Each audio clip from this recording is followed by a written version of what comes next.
Assalamualaikum warahmatullahi wabarakatuh. Perkenalkan, nama saya Moh Solihul Ansori, mahasiswa PPG Calon Guru Gelombang 2 tahun 2024 Universitas Muria Kudus. Dalam video ini saya akan menampilkan kampanye praktik baik dengan tema penerapan scaffolding pada ZPD di kelas 3B SD 1 Kalirejo, Undaan Kudus. Video ini guna memenuhi tugas ujian akhir semester mata kuliah Perspektif Sosiokultural dalam Pendidikan Indonesia. Berikut ini rangkuman materi terkait penerapan scaffolding pada Zone of Proximal Development (ZPD). Zone of Proximal Development (ZPD) atau Zona Perkembangan Proksimal (ZPP) dikenalkan oleh Vygotsky dan memberikan gagasan mengenai jarak antara tingkat perkembangan aktual untuk memecahkan masalah secara mandiri dan tingkat perkembangan potensial ketika memecahkan masalah di bawah bimbingan orang dewasa atau dalam kolaborasi dengan teman sebaya yang lebih mampu.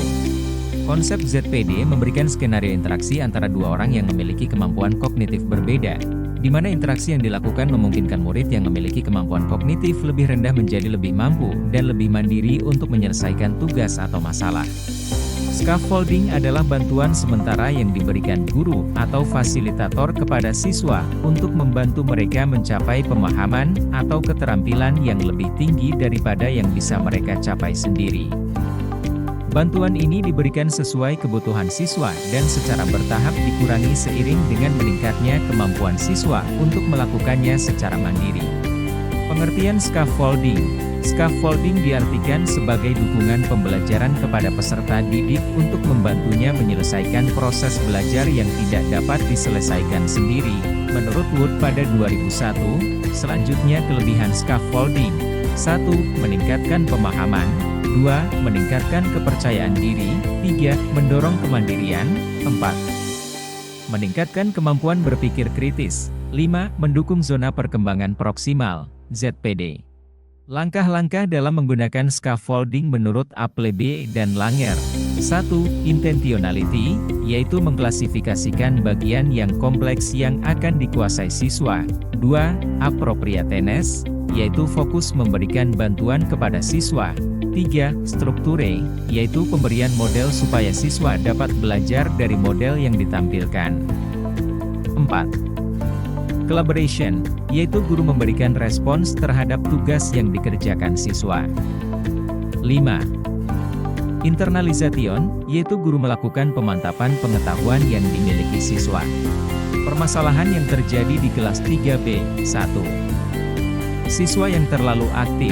Karakter siswa kelas 3B cenderung sangat aktif dan lebih sulit bagi guru dalam mengelola kelas. 2. Minat dan motivasi belajar siswa yang masih rendah. Beberapa siswa terlihat kurang antusias dalam mengikuti pelajaran dan sulit memperhatikan penjelasan guru.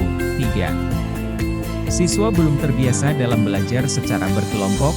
Beberapa siswa masih memilih teman satu kelompok dan sulit bekerja sama dalam mengerjakan tugas kelompok.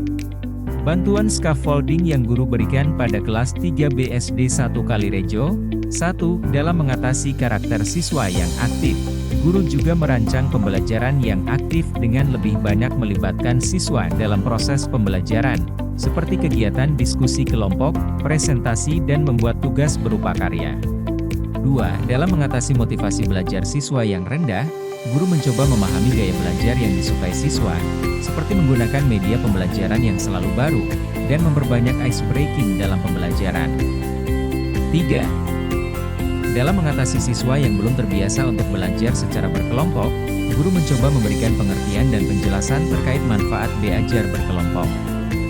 Selama kegiatan kelompok, guru memberikan arahan dan bimbingan kepada siswa agar kegiatan berjalan dengan kondusif.